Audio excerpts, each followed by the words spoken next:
গল্প শুরু হয় এক পুলিশ একাডেমির জায়গাকে দেখিয়ে। সে একাডেমিতে অনেক ছেলেমেয়েরা পুলিশ ফোর্সে জয়েন্ট এবং ট্রেনিং নিতে এসেছিল। আর এই ট্রেনিংটি ছিল 4 বছরের। এদের মধ্যে একজন, যার নাম জুন, তার মা তাকে নিয়ে অনেক চিন্তা করছিল, কিন্তু সে তার মাকে চিন্তা না করতে বলে এবং তার মাকে বিদায় জানিয়ে একাডেমিতে চলে আসে। একইভাবে অন্যদিকে আরেকজন, যার নাম কং, সেও তার বাবাকে বিদায় জানিয়ে চলে আসে। এভাবে সেখানে সকল ছেলেমেয়েরা তাদের মা বাবাকে বিদায় জানিয়ে একাডেমিতে চলে যায়। একাডেমির শুরুতেই নিয়ম অনুযায়ী সবার চুল কেটে ছোট করা হচ্ছিল। এভাবে একসময় চুল কাটার পালা আসে জুনের। চুল কাটার সময় জুন সেখানে থাকা অফিসারটিকে বলছিল, বেশি ছোট করিয়েন না, আমার চুল বড় হতে অনেক সময় লাগে। কিন্তু সেখানে থাকা অফিসারটি তার কোনো কথা না শুনে তার মতো করে এলোপাতার মেশিন চালিয়ে চুলগুলো ছোট করে কাটতে থাকে। তারপরেই পালা ছিল কং এর। কং তখন জুনকে দেখে মজা নিতে থাকে। তখন জুন বলে, চিন্তা করিস না, এরপরে তোর পালায় আসছে। এরপর জুনের চুল কাটা শেষ হলে কং চুল কাটার জন্য বসে পড়ে। চুল কাটার সময় কং তখন অফিসারটিকে বলে, এটা ভালো করে পরিষ্কার করেছেন তো, না হলে আমার আবার ইনফেকশন হতে পারে। এসব কিছু সে বলছিল, তখন সেই অফিসারটি দমিয়ে স্ট্রিমার তার মাথার উপর চালিয়ে দেয়। এতে তখন তার জ্ঞান দেওয়া বন্ধ হয়ে যায়। এরপর সেখানের প্রফেসর ইয়ং তাদের উদ্দেশ্য করে বলে, তোমাদের এই ইউনিভার্সিটি থেকে পুলিশ হওয়ার সম্পূর্ণ সময়সীমা 4 বছর, কিন্তু এর আগে তোমাদের প্রথমে 2 সপ্তাহের একটি ট্রেনিং নিতে হবে, যেখানে তোমাদের শারীরিক সুস্থতা যাচাই করা হবে। সে আরো বলে, এর আগের বছর 100 জনের মধ্যে 6 জন এই ট্রেনিং এর মধ্যে পালিয়ে গিয়েছিল। তোমরা এই 2 সপ্তাহের ট্রেনিং এর মধ্যে সফল হলে তোমাদের অ্যাডমিশন কনফার্ম হবে। তাই তোমরা সাহসের সাথে 2 সপ্তাহের পুরো ট্রেনিংটি অবশ্যই সম্পন্ন করবে। এরপর তারা ইউনিভার্সিটিতে চলে যায়। তাদের মধ্যে থাকা একজন ছেলে, যার নাম জিহো, সে বলে, আমার বাবা একজন পুলিশ অফিসার, তাই আমি তার মতো পুলিশ অফিসার হতে এখানে এসেছি। তখন সে জুনকে জিজ্ঞাসা করে, ভাই তুই কিসের জন্য এখানে পুলিশ হতে এসেছিস? কিন্তু জুন কোনো উত্তর দিতে পারে না। তাই জিহো তাকে বলে, তুই এখানে টাইম পাস করার জন্য আসছিস নাকি? তবে তখনই তাদের সবাইকে উদ্দেশ্য করে অ্যানাউন্সমেন্ট করা হয়। সবাইকে আজকের প্রথম দিন ট্রেনিং এর জন্য তাড়াতাড়ি ফিল্ডে আসার জন্য বলা হয়। তাই সবাই তাড়াহুড়ো করে ফিল্ডে গিয়ে উপস্থিত হয়। এরপর তাদের বিভিন্ন শারীরিক ব্যায়াম করানো হচ্ছিল। আর এভাবে প্রতিদিন তাদের সবাইকে ভোর সকালে জাগিয়ে দেওয়া হতো এবং বিভিন্ন ধরনের ট্রেনিং করানো হতো। তাদের রুলিং থেকে শুরু করে পুশ আপ ও আরো বিভিন্ন ধরনের ট্রেনিং হতে থাকে। এরপর একদিন দুপুরের খাবার খাওয়ার সময় সবাই লাইনে দাঁড়িয়ে খাবার নিচ্ছিল। সবাইকে নিয়ম অনুযায়ী ভাতের সাথে 2টো সসেস দেওয়া হচ্ছিল। তবে যখন জুনের পালা আসে, জুন তখন সেখানে থাকা ইনচার্জের কাছ থেকে আরো 2টো বাড়তি সসেস দেওয়ার অনুরোধ করে। সে বলে, এতগুলো বাদ দিচ্ছেন, কিন্তু সসেস দিচ্ছেন শুধু 2টা। কিন্তু তখন লোকটি তাকে বলে, তাহলে বাদ কমিয়ে নাও। এই শুনে জুন তখন আর কথা না বাড়িয়ে চলে আসে এবং খাবারের টেবিলে বসে পড়ে। কিন্তু তার সামনে বসেছিল কং। তবে জুন দেখতে পায় কং তার খাবার খাওয়া শেষ করে ফেলেছে, কিন্তু তার প্লেটে এখনো সসেস গুলো থেকে গিয়েছে। জুন তখন তাকে জিজ্ঞেস করে, ভাই তুই সসেস খাস না? কং বলে, সসেসের মধ্যে অনেক সোডিয়াম থাকে, যা স্বাস্থ্যের জন্য ক্ষতিকর, এই জন্য আমি সসেস খাই না। জুন তখন বলে, তাহলে তোর সসেস গুলো আমি খেয়ে নিই। এই বলে জুন কং এর সসেস গুলো নিয়ে খেতে শুরু করে। এসব দেখে জুন তখন বলে, তুই তো ভাই বড় খাদক। কিন্তু জুন মজায় খাবার খেতে থাকে। এরপর থেকে তারা দুজন একজন আরেকজনকে সুযোগ পেলে শুধু খোঁচাখুচি করত। কং কথায় কথায় জুনকে মিডল ফিঙ্গার দেখিয়ে দিত। জুনও তাকে ফিসফিসিয়ে গালি দিত। আর বিভিন্ন ধরনের ট্রেনিং এর মধ্য দিয়ে এই 2 সপ্তাহের ট্রেনিং এর শেষ দিনটি চলে আসে। তখন সেখানে হেড ম্যাডাম তাদের বলে, তোমাদের দৌড়ে সামনের পাহাড়ের উপরে গিয়ে আবার এই জায়গায় ফিরে আসতে হবে 1 ঘন্টার মধ্যে। আর যারা এটি করতে ব্যর্থ হবে, তাদের শারীরিক অক্ষমতার জন্য ইউনিভার্সিটিতে অ্যাডমিশন দেওয়া হবে না। এরপর রেস্টে শুরু করা হয় এবং সবাই পাহাড়ের উপরে উঠতে থাকে। সবাই পাহাড়ের উপরে উঠে আবার নিচে নেমে আসছিল, কিন্তু নেমে আসার সময় কম হোঁচট খেয়ে পড়ে যায়। এতে তার পা খুব বাজেভাবে মুচকে যায়, যার ফলে সে আর দৌড়াতে পারছিল না। তখন সে সবার কাছে সাহায্য চাইছিল, কিন্তু কেউ তাকে নিয়ে যেতে চাচ্ছিল না। কং তখন জেহোর কাছ থেকে ওর সাহায্য চাই, কিন্তু জেহো বলে, তোকে নিয়ে যেতে গেলে আমি সময়ের মধ্যে পৌঁছাতে পারবো না, এবং সে চলে যায়। এরপর সেখানে জুন আসে। কং তখন তাকে সাহায্য করতে বলে, তবে জুন বলে, আমাকে মাফ কর ভাই, আমাকে সময়ের মধ্যে পৌঁছাতে হবে। এই বলে সে চলে যাচ্ছিল। তখন কং বলে, ওই আমি তোকে আমার নিজের সসেস কেটে দিয়েছি, ভুলে গেছিস? তুই আমাকে না বলতে পারিস না। জুন বলে, তুই এখন আমাকে সেই সসেস গুলোর করে দিচ্ছিস যেগুলো তুই এমনিতেও খাচ্ছিলিস না। তুই সেগুলো নিজে খেলে আমি তো আর তোর থেকে সেগুলো নিতাম না। কং বলে, যেমন হোক তুই সেগুলো খেয়েছিস। এই বলে সে জুনকে চাপড়ে ধরে বসে, ভাই আমাকে সাহায্য কর, আমার অ্যাডমিশন নেওয়া খুব প্রয়োজন। তবে জুন তার কথা একমত হচ্ছিল না। তবে তখন আবার কং বলে, আজ থেকে আমার সসেস গুলো তোকেই খেতে দিব, আর আমার বাবার মাংসের দোকান আছে, তোকে আমার বাবার দোকান থেকে মাংস খাওয়াবো। জুন বলে, সত্যি বলছিস? কং বলে, হ্যাঁ রে ভাই। মাংসের কথা শুনে খাদক জুন তখন বলে, তাহলে চল, তোকে সাথে করে নিয়ে যাব। জুন তখন কংকে তার পেটে তুলে নেয়। অন্যদিকে সবাই সময়ের মধ্যে পৌঁছে গিয়েছে, কিন্তু জুন ও কং এখনো পৌঁছাতে পারেনি, কারণ জুনের কংকে তার পেটে করে নিয়ে আসতে সময় লাগছিল। তারা দুজনে বুঝতে পারছিল যে তাদের সময় শেষ হয়ে গিয়েছে। তখন কং বলে, তাড়াতাড়ি চল, না হলে সব শেষ। তখন জুন বলে, যাচ্ছি তো, তুই এত বারে কেন? বেশি কথা বলিস না, না হলে তোকে এখানে ফেলে রেখে চলে যাবো। তবে শেষমেশ এই 2 টম এন্ড জেরি ফিল্ডে পৌঁছে যায়। তখন সেখানে ম্যাম তাদের জিজ্ঞেস করে, দেরি কেন হয়ে গেল তোমাদের? কং তখন ম্যামকে চিৎকার করে বলতে থাকে, ম্যাম পাহাড় থেকে নেমে আসার সময় আমার পা মুচকে গিয়েছিল, আমাকে তো জুন তার পিঠে করে এখান অব্দি নিয়ে এসেছে, আমাদের কোনো শারীরিক অক্ষমতা নেই, আমাদের অ্যাডমিশন দিন ম্যাম। তখন ম্যাম কংকে চুপ করতে বলে এবং সবাইকে জিজ্ঞেস করে তোমরা কারা কারা কংকে এই অবস্থায় দেখেছিলে। তখন সেখানে সবাই হাত তুলে।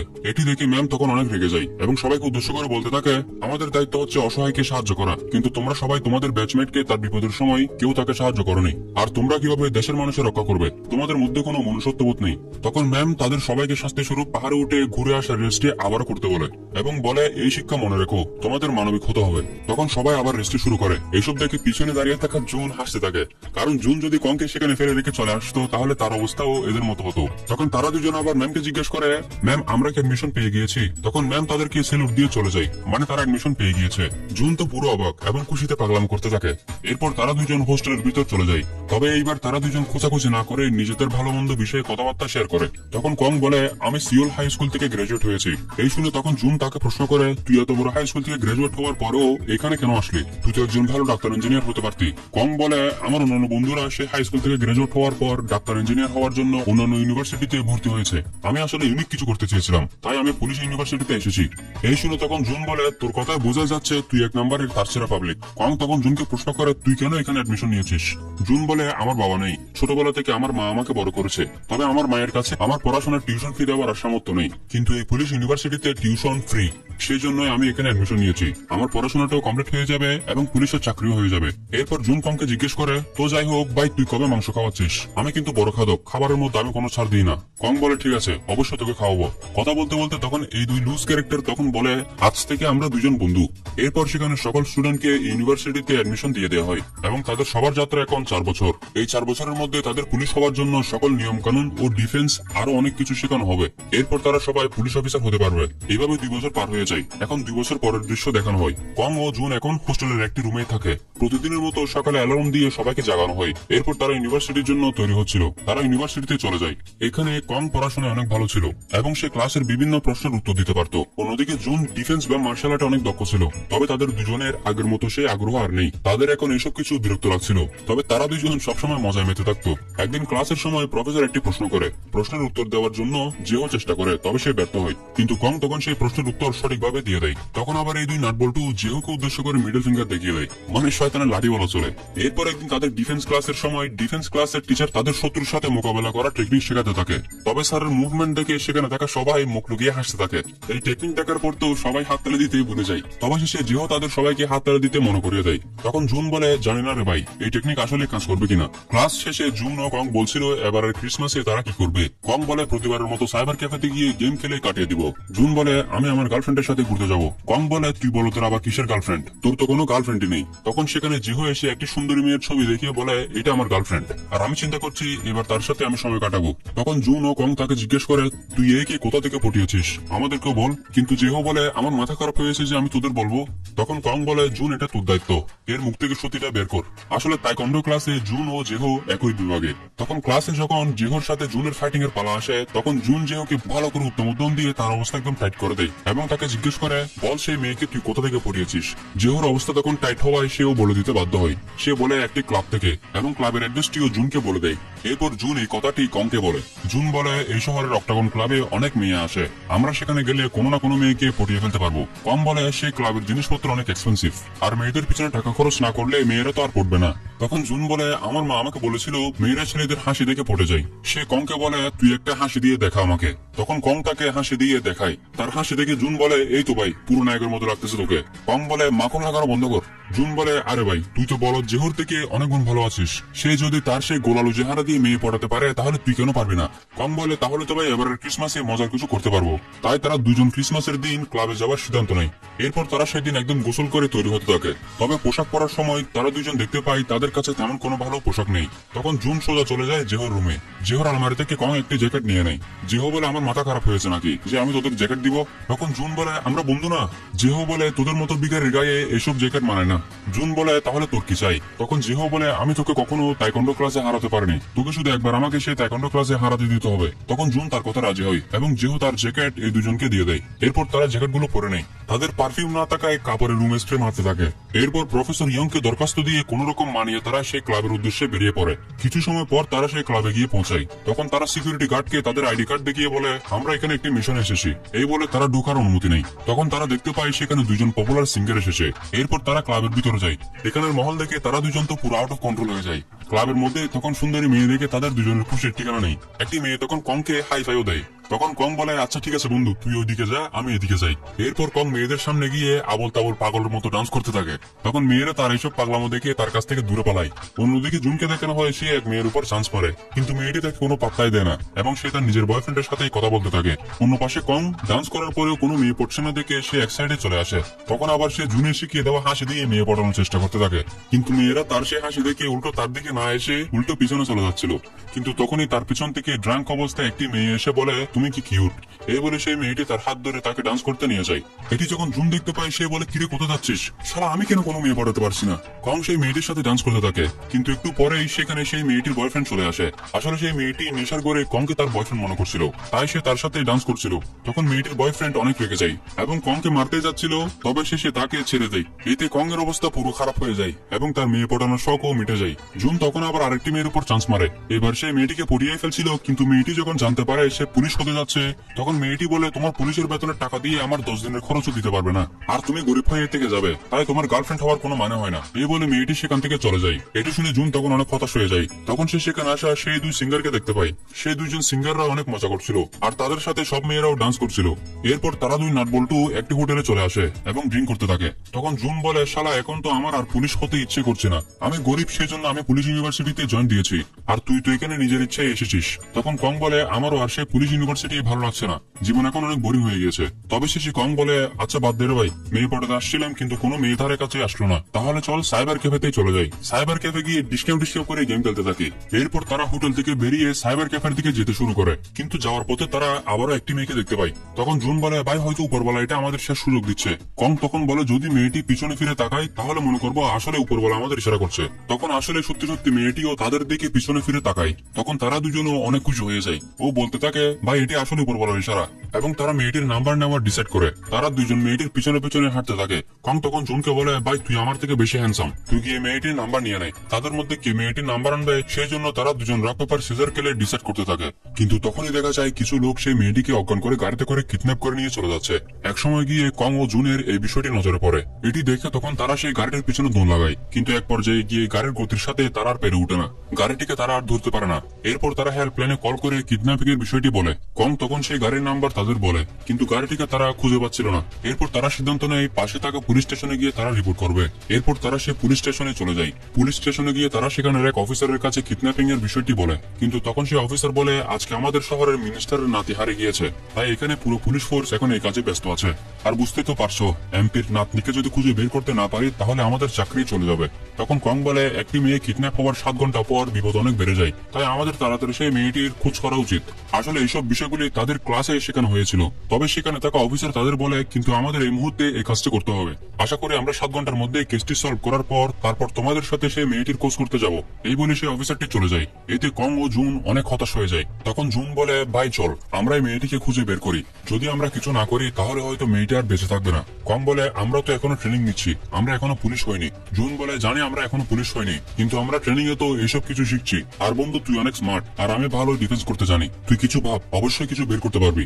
তখন কং চিন্তা করে বলে, তাহলে চল আমরা প্রথমে সেই কিডন্যাপ হওয়া জায়গাটিতে যাই, সেখানে কোনো কিছু খুঁজে পাই কিনা দেখি। তখন তারা দুইজন সেই কিডন্যাপ হওয়া জায়গায় যায়। কং বলে, গাড়িটি এখানে আগে থেকে ছিল, তার মানে মেয়েটিকে প্ল্যান করে কিডন্যাপ করা হয়েছে। তারা সেখানে সেই মেয়েটির কাছ থেকে পরে যাওয়া একটি পলিথিন দেখতে পায়। তখন তারা সেই পলিথিনে দেখতে পায় সেখানে খাবার রয়েছে।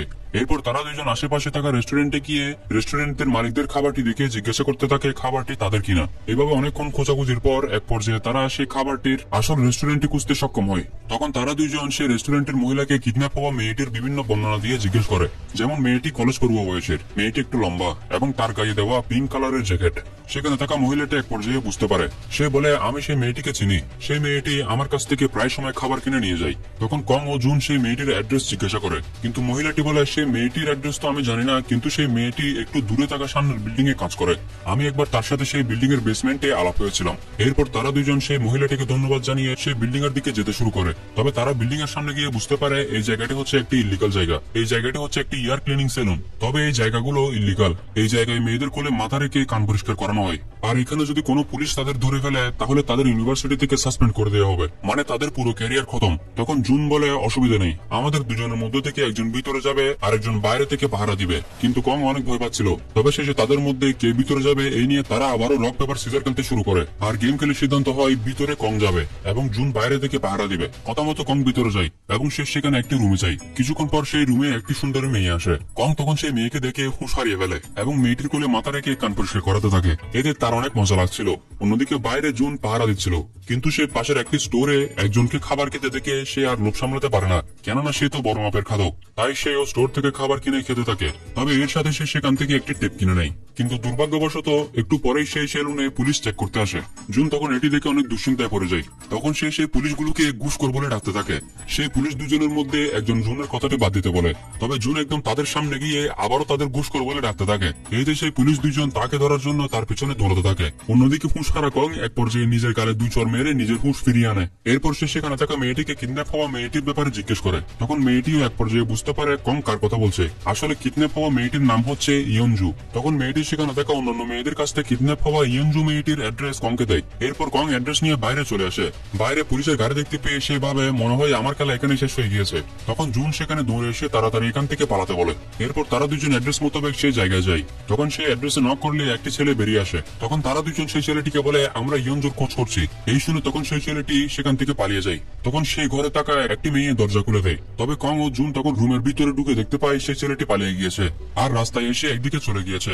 এখন জুন ও কং দুজন রাস্তার দুই পাশ দিয়ে সেই ছেলেটিকে খুঁজতে শুরু করে। একটু সামনে গিয়ে কং সেই ছেলেটিকে খুঁজে পায়, কিন্তু সেই ছেলেটি ছুরি দিয়ে তাকে আঘাত করার চেষ্টা করছিল।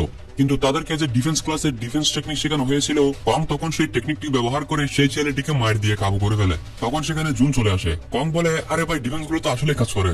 তখন জুন ও তাদের শেখানো পদ্ধতিতে সেই ছেলেটিকে জিম্মি করে জিজ্ঞাসা করতে থাকে এবং জানতে পারে আসলে সেই ছেলেটি ও ইয়নজু একই সাথে তাদের রুমে থাকা অন্য মেয়ে সহ তারা একসাথে থাকতো।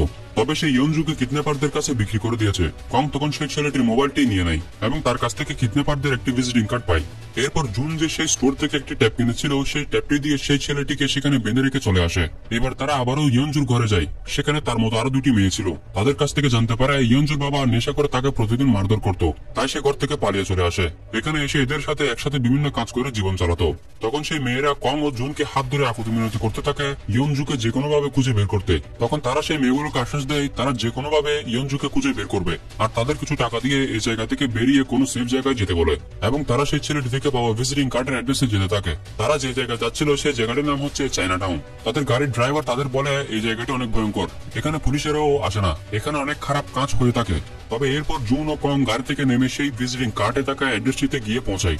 সেটি হচ্ছে একটি ছোট হোটেল। এরপর তারা সেই ছেলেটির মোবাইল ব্যবহার করে ভিজিটিং কার্ডে থাকা নাম্বারটিতে কল করে। তখন সেই হোটেলের এক ব্যক্তির মোবাইল বেজে ওঠে। জুন ও কং বুঝতে পারে সেই ছেলেটির সাথে এই ব্যক্তির কোনো সম্পর্ক আছে, কিন্তু সেই ব্যক্তিও তখন আবার কল দিলে তাদের দুজনের কাছে থাকা সেই ছেলেটির মোবাইল বেজে ওঠে। এতে সেখানে থাকা লোকগুলো বুঝতে পারে এরা দুজন সেই ছেলেটিকে কিছু করেছে। আর সেই লোকটি তখন সেখানে অন্যান্য লোক সহ কং ও জুনকে মারতে মারতে জিজ্ঞেস করতে থাকে তোদের কাছে সেই ছেলেটির মোবাইল কিভাবে আসলো। তবে একসময় কং ও জুন অনেক রেগে যায় এবং তারা দুজন সেখানে থাকা সবাইকে মেরে কাবু করে ফেলে, কেননা তাদের দুজনের পুলিশ ডিফেন্সের ট্রেনিং জানা ছিল। এরপর তারা দুজন সেখানে থাকা ব্যক্তিকে জিম্মি করে ইয়নজুর ব্যাপারে জিজ্ঞাসা করতে শুরু করে। সেই লোকটি তখন তাদের দুজনকে একটি অন্ধকারের জন্য বিল্ডিং এ নিয়ে যায়। এখানে এসে তারা দুজন পুরো অবাক হয়ে যায়। তারা দেখতে পায় এখানে অনেক মেয়েকে কিডন্যাপ করে রাখা হয়েছে। তখন জুন সেই গুন্ডাকে জিজ্ঞেস করে এই মেয়েগুলোর মাধ্যমে তারা কি করে। তখন সে বলে এই মেয়েগুলোর মাধ্যমে আমরা গর্ভ ভাড়া দিই। যেসব ধনী দম্পতির কোনো সন্তান হয় না তারা এইসব মেয়েদের মাধ্যমে সন্তান লাভ করে, আর এইসব মেয়েগুলো ঘর থেকে পালিয়ে আসে। তাই এদেরকে কিডন্যাপ করলে এদের ব্যাপারে খোঁজ খবর নেওয়ার কেউ থাকে না। এইসব শোনার পর জুন অনেক রেগে যায়। সে সেই গুন্ডাকে মায়ের দিতে দিতে তার অবস্থা টাইট করে দেয়। এরপর তারা দেখতে পায় সেখানে থেকে একটি মেয়ের অবস্থা অনেক খারাপ হয়ে গিয়েছে। সেই মেয়েটির জ্বরে গা পুড়ে যাচ্ছিল এবং তার গা দিয়ে রক্ত পড়ছিল।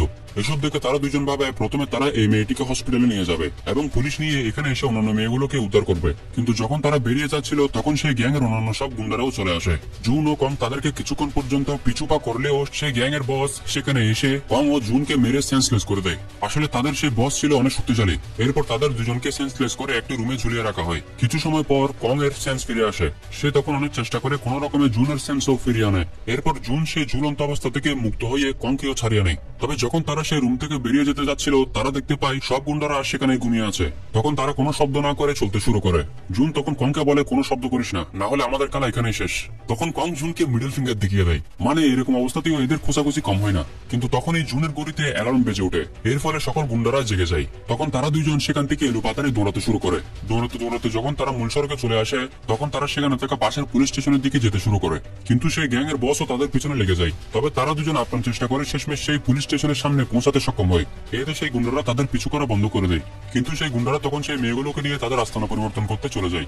এই বিষয়টি তখন জুন ও কং বুঝতে পারে। তারা পুলিশ স্টেশনের ভিতরে ঢুকে সেখানে থাকা পুলিশটিকে কিডন্যাপিং এর বিষয়টি বলে এবং তাড়াতাড়ি সেই গুন্ডাদের ধরার জন্য তাদের সাথে আসতে বলে। তখন সেখানে থাকা পুলিশ অফিসারটি তাদের আইডি কার্ড দেখাতে বলে। তবে সেই গুন্ডারা তো তাদের আইডি কার্ড গুলো নিয়ে নিয়েছে। কিন্তু তাও তারা দুজন পুলিশ অফিসারকে অনুরোধ করতে থাকে তাড়াতাড়ি সেই গুন্ডাদের ধরার জন্য যেতে। সে অফিসার বলে তোমাদের প্রথমে কমপ্লেন করতে হবে, আর কমপ্লেন করার জন্য তোমাদের আইডি কার্ড লাগবে। এই নিয়মের মাধ্যমে এই কাজ করতে হবে। এইসব শুনে জুন প্রচন্ড রেগে যায়। সে বলে মানুষের জীবন থেকে ওকে এইসব নিয়ম অনেক বড়। কিন্তু পুলিশ অফিসারটি বলে আমাদের নিয়ম ফলো করে চলতে হয়। তখন জুন বলে শালার বেটা পুলিশ, যদি সেই মেয়েগুলোর কিছু হয়ে যায় তাহলে তুই কি তাদের দায়িত্ব নিবি? এইসব বলে সে তাকে গালাগালি দিতে থাকে। তবে পুলিশটি বলে যদি তোমরা এখান থেকে না যাও তাহলে আমি তোমাদেরকে ইলেকট্রিক গান দিয়ে শুট করে দিব। তবে জুন কোনোভাবেই শান্ত হচ্ছিল না। এক পর্যায়ে এসে পুলিশে তাদের দুজনকে ইলেকট্রিক গান দিয়ে শুট করে দেয়। এতে তারা দুজন সেখানে সেন্সলেস হয়ে যায় এবং পুরো রাত তারা সেই পুলিশ স্টেশনে ছিল। তাদের এই ব্যাপারটি তাদের ইউনিভার্সিটির প্রফেসরকে জানানো হয়। আর সকালে তাদের ইউনিভার্সিটির প্রফেসর সিনিয়র পুলিশ ইয়ং সেখানে এসে তাদেরকে ছাড়িয়ে নেয়। আসলে সেই প্রফেসর অনেক ভালো মনের মানুষ ছিল।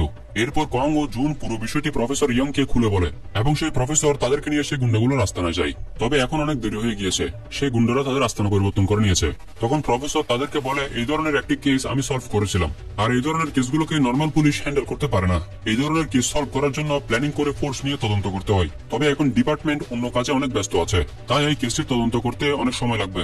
তখন কং বলে স্যার আপনি তো আমাদের শিখিয়েছিলেন একটি মেয়ে কিডন্যাপ হওয়ার 7 ঘন্টার মধ্যেই তদন্ত করা উচিত, না হলে ঝুঁকি অনেক বেড়ে যায়। কিন্তু প্রফেসর বলে হ্যাঁ আমি জানি, কিন্তু ডিপার্টমেন্টকে অন্য কাজও করতে হবে এবং অন্য সব মানুষের জীবনও বাঁচাতে হবে। কং তখন বলে সেই গাড়ির নাম্বার আমার মনে আছে স্যার। তবে প্রফেসর বলে আমাদের 2-3 জনের দ্বারা এই কেস সলভ করা সম্ভব হবে না। কিন্তু শেষে তাদের দুজনের অনুরোধে প্রফেসর কং এর বলা গুন্ডাদের গাড়ির নাম্বারটি দিয়ে সেই গাড়িটিকে ট্র্যাক করার কথা ভাবে। তাই প্রফেসর তার এক পরিচিত অফিসারকে গোপনে ফোন করে সেই গাড়িটির তথ্য দিতে বলে। কিন্তু দুঃখজনকভাবে সেই গাড়িটি রেজিস্টার করা ছিল না। মানে গাড়িটিকে খুঁজে পেতে হলে শহরের পুরো সিসিটিভি ক্যামেরাগুলো খুঁজে দেখতে হবে। আর প্রফেসর অলরেডি বলেছে সকল ডিপার্টমেন্ট এখন ব্যস্ত। প্রফেসর বলে তোমরা এই বিষয় নিয়ে আর চিন্তা না করে আমার সাথে ইউনিভার্সিটিতে ফিরে চলো। এই বিষয়টি নিয়ে পুলিশ ফোর্স পরে তদন্ত করবে। আর এই বিষয়টি নিয়ে যদি তোমরা আবারও কোনো কিছু করো তাহলে তোমাদের দুজনকে ইউনিভার্সিটি থেকে বের করে দেওয়া হবে। এরপর তারা দুজন নিরুপায় হয়ে প্রফেসরের সাথে ইউনিভার্সিটিতে চলে আসে। কিন্তু এখানে এসেও তারা এক মুহূর্তের জন্য সেই মেয়েগুলোর ব্যাপারে চিন্তা করা বাদ দেয় না। তখন সেখানে তাদের বন্ধু জেহো আসে। তারা দুজন জেহোর কাছ থেকে জানতে পারে শহরের সিসিটিভি ডিপার্টমেন্টে তাদের ট্রেনিং দেওয়া সেই ম্যাডাম বর্তমানে মূল কাজের দায়িত্বে আছে। এটি শোনার পর তখন তারা সেই ম্যাডামকে ফোন করে। তারা তখন চালাকি করে সেই ম্যাডামকে বলে ম্যাডাম আমার এক বন্ধুর গাড়ি অ্যাক্সিডেন্ট হয়েছে, কিন্তু অ্যাক্সিডেন্ট হওয়া গাড়িটি রেজিস্টার করা নেই। তাই আপনি সিসিটিভি ফুটেজ দেখে আমাদের সেই গাড়ির অ্যাড্রেসটা যদি একটু খুঁজে দিতেন। তখন সেই ম্যাডাম বলে আচ্ছা ঠিক আছে, তবে সেটি খুঁজে বের করতে কয়েকদিন সময় লাগবে। তখন তারা ম্যাডামকে সেই গাড়িটির নাম্বার বলে দেয়। এরপর তারা প্রফেসরের নাম দিয়ে ইউনিভার্সিটি থেকে 2টি হাত করা ও 2টি ইলেকট্রিক গান নিয়ে নেয়। মানে তারা সেই অপরাধীগুলোকে ধরে ছাড়বে। তারা এই কয়েকদিন যাবত অনেক কঠোর পরিশ্রম করতে শুরু করে। তারা ভালোভাবে মার্শাল আর্ট ও ডিফেন্সের প্র্যাকটিস করতে থাকে। 3 দিনের মাথায় সেই ম্যাম তাদেরকে সেই গাড়িটির ঠিকানা খুঁজে বের করে বলে দেয়। এরপর তারা সেই দিন রাতে সেই ম্যাডামের দেয় অ্যাড্রেসটি ইন্টারনেটে চেক করে দেখতে পাই সেটা একটি হসপিটাল। আর আমরাও দেখতে পাই আগামীকাল সেই মেয়েগুলোকে অপারেশন করা হবে। এরপর সেই হসপিটালের ডাক্তারকে দেখানো হয়। আসলে এই বেটা ডাক্তার আর সেই গুন্ডারা একসাথে জড়িত হয়ে এইসব কাজ করে। তারা ইলিগাল ভাবে ধনী দম্পতিদের কাছ থেকে অনেক বেশি টাকা নিয়ে এই কাজগুলো করে থাকে। আগামী দিন সকালে সেই গ্যাং এর গুন্ডারা সব মেয়েগুলোকে সেই হসপিটালের মধ্যে নিয়ে যায়। সেই হসপিটালে গুপ্তভাবে এই কাজগুলো করা হয়। অন্যদিকে ইউনিভার্সিটি থেকে কং ও জুন মেয়েগুলোকে বাঁচানোর উদ্দেশ্য নিয়ে সকালে বেরিয়ে পড়েছিল। তারাও হসপিটালের অ্যাড্রেসে চলে এসেছে। এরপর তারা দুজন সেই গুন্ডাদের বিরুদ্ধে লড়াইয়ের জন্য সম্পূর্ণ প্রস্তুতি নিয়ে নেয়। তারা শুধু সেই গুন্ডাদের সামনে চলে আসে এবং তাদের সবাইকে এক এক করে মার দিয়ে দমিয়ে দিতে থাকে। কিছু সময় চেষ্টার পর তারা সেই গুন্ডাগুলোকে দমিয়ে দিতে সক্ষম হয়। তবে এটি করতে গিয়ে কং এর বাম হাত ভেঙে গিয়েছিল। এরপর তারা লিফটে করে বিল্ডিং এর উপরে উঠতে থাকে। তবে লিফটের গেট খুলতে সঙ্গে সঙ্গে তাদের উপর সেই গ্যাং এর বস হামলা চালিয়ে দেয়। সেই বস অনেক শক্তিশালী ছিল, তাই তার সাথে তারা দুজন পেরে উঠছিল না। তারা তাকে হাত করা পরিয়ে থামানোর চেষ্টা করতে থাকে, তবে তারা দুজন বাজেভাবে ব্যর্থ হতে থাকে। এক পর্যায়ে তাদের দুজনের চেষ্টায় তাকে কিছুটা জমাতে সক্ষম হয়। আর এক সময় জুন দেখতে পায় তার শক্তি কমে এসেছে। তখন সে তার তাইকোন্ডো মুভ ব্যবহার করে তার অবস্থা 12টা বাজিয়ে দেয় এবং সেই বেটাকে হাত পায়ে লকআপ পরিয়ে সেখানে ফেলে রাখে। এরপর তারা দুইজন অপারেশন রুমে যায়। অপারেশন রুমে গিয়ে কং তখন সেই বেটা ডাক্তারকে এক ঘা মেরে তার অবস্থা টাইট করে দেয়। অপারেশন আটকাতেও তারা সক্ষম হয় এবং সকল মেয়েকে তারা উদ্ধার করে নেয়। এরপর তারা প্রফেসরকে ফোন করে সেখানে পুলিশ ফোর্স নিয়ে আসে এবং সকল অপরাধীকে গ্রেপ্তার করা হয় আর সেই সকল মেয়েগুলোকে চিকিৎসার ব্যবস্থা করা হয়। তবে তারা দুজন যেহেতু আবারও এই বিষয়ে জড়িয়েছে, তাই তাদের দুজনকে ইউনিভার্সিটি থেকে বের করে দেওয়া হবে। এরপর দৃশ্য পরিবর্তন হয়ে কিছুদিন পরের ইউনিভার্সিটির দৃশ্য দেখানো হয়। আসলে তাদের দুজনের এই বিষয়টি উপর মহলের অফিসাররাও জানতে পেরেছে, এই জন্য তাদের দুজনের ইউনিভার্সিটিতে থাকার বিষয়টি নিয়ে মিটিং করা হবে। তখন প্রফেসর ইয়ং তাদের জিজ্ঞেস করে, তোমাদের যদি ইউনিভার্সিটি থেকে বের করে দেওয়া হয় তাহলে কি তোমাদের কোনো আফসোস থাকবে না? তখন কং ও জুন না বলে উত্তর দেয়। তারা বলে, আমাদের কোনো আফসোস থাকবে না স্যার, কারণ আমরা কোনো খারাপ কাজ করিনি। তবে আমরা এই ইউনিভার্সিটি থেকে যেতে চাই না, কারণ এই ইউনিভার্সিটি থেকে আমরা অনেক কিছু শিখতে পেরেছি। সেই দক্ষতাকে কাজে লাগিয়ে আমরা সেই মেয়েগুলোকে বাঁচাতে পেরেছি, আর আমরা পুলিশ অফিসার হতে চাই। তখন মিটিং করতে প্রফেসর ইয়ং চলে যায়। সেই মিটিং একজন মহিলা সিনিয়র অফিসার কং ও জুনকে উদ্দেশ্য করে ভালো কথা বলছিল। সে বলে তাদের দুজনকে প্রমোশন দেওয়া প্রয়োজন, আসল সম্মানের দাবিদার তারা। কিন্তু আবার অন্য কিছু অফিসার তাদের নিয়ে খারাপ কথাও বলছিল। তারা বলছিল তারা নিয়ম ভঙ্গ করেছে, তারা এখনো পুলিশ অফিসার হয়নি, কিন্তু তাও তারা এই ধরনের কাজ করেছে। এখন তো তাহলে সব স্টুডেন্টদের অপরাধীদের ধরতে কাজে লেগে পড়া উচিত। কিন্তু মহিলা অফিসারটি বলে তারা আগামী পুলিশ অফিসার, তারা কোনো সাধারণ স্টুডেন্ট নয়। তখন সেখানের হেড প্রফেসর ইয়ং এর কাছ থেকে ওনার মতামত শুনতে চাই। তখন প্রফেসর ইয়ং বলেন, যদি তারা দুজনে এই বিষয়টি ভুলে গিয়ে তারা ইউনিভার্সিটিতে নিজেদের ট্রেনিং করতো, তাহলে হয়তো আজ সে মেয়েগুলো আর জীবিত থাকতো না। আজ তাদের দুজনের কারণে অনেকগুলো মেয়ের জীবন বেঁচেছে। যে যাই বলুক না কেন, আমি তাদের দুজনের উপর গর্বিত যে তারা আমাদের ইউনিভার্সিটির স্টুডেন্ট। প্রফেসর তখন সেখানে তাকে বিরোধী বলা সকলের মুখ একদম বন্ধ করিয়ে দেয়। এরপর সিদ্ধান্ত নেওয়া হয়েছে তাদের দুজনকে ইউনিভার্সিটি থেকে বের করে দেওয়া হবে না, তবে তাদের গ্রাজুয়েশনের সময়সীমা 1 বছর পিছিয়ে দেওয়া হবে। মানে তারা অলরেডি 2 বছর ট্রেনিং নিয়ে নিয়েছে, তারা আর 2 বছর ট্রেনিং নিলে পুলিশ অফিসার হয়ে যেত, কিন্তু তাদের এখন 3 বছরের ট্রেনিং নিতে হবে। এই খবরটি তখন প্রফেসর তাদের দুজনকে বলে এবং প্রফেসর তাদের দুজনকে নিজেই স্যালুট দিয়ে সম্মান জানায়। তারাও তখন প্রফেসরকে স্যালুট দিয়ে ধন্যবাদ জানায়। এরপর কয়েক মাস পার হয়ে যায়। একদিন তারা ইউনিভার্সিটির বাইরে কাজ করছিল, কিন্তু তখনই তাদের সামনে ইয়নজু মেয়েটি তাদের সাথে দেখা করতে আসে। কং ও জুন তখন তাকে সচক্ষে আবার সুস্থ সুরক্ষিত দেখতে পেয়ে অনেক খুশি হয়। তখন ইয়নজু তাদের দুজনকে জড়িয়ে ধরে ধন্যবাদ জানায়। সত্যিকারের নায়ক হওয়ার জন্য সুপার পাওয়ারের দরকার হয় না, দরকার হয় শুধু সাহস, বন্ধুত্ব আর কখনো কখনো একটু পাগলামি। আসলে উপরওয়ালা সেই দিন ইশারাটি হয়তো ইয়নজুর জন্যই করেছিল। উপরওয়ালা কং ও জুনকে ইয়নজুর সাহায্যের জন্যই পাঠিয়েছিল। ইয়নজুকে বাঁচাতে গিয়ে তারা আরো কয়েকটি প্রাণকে বাঁচিয়ে নিয়েছে, কিন্তু তারা প্রমাণ করেছে সাহসী হতে ইউনিফর্মের দরকার হয় না, দরকার হয় শুধু সঠিক সময়ে সঠিক কাজ করার ইচ্ছা। এই পৃথিবী বদলাবে কিনা জানি না, কিন্তু যতদিন জুন ও কং এর মতো এমন কিছু পাগলাটে মানুষ থাকবে, ততদিন উন্নয়নের বিরুদ্ধে কেউ না কেউ দাঁড়াবে। ধন্যবাদ আপনাকে। এই মুভিটি এখানে শেষ হয়।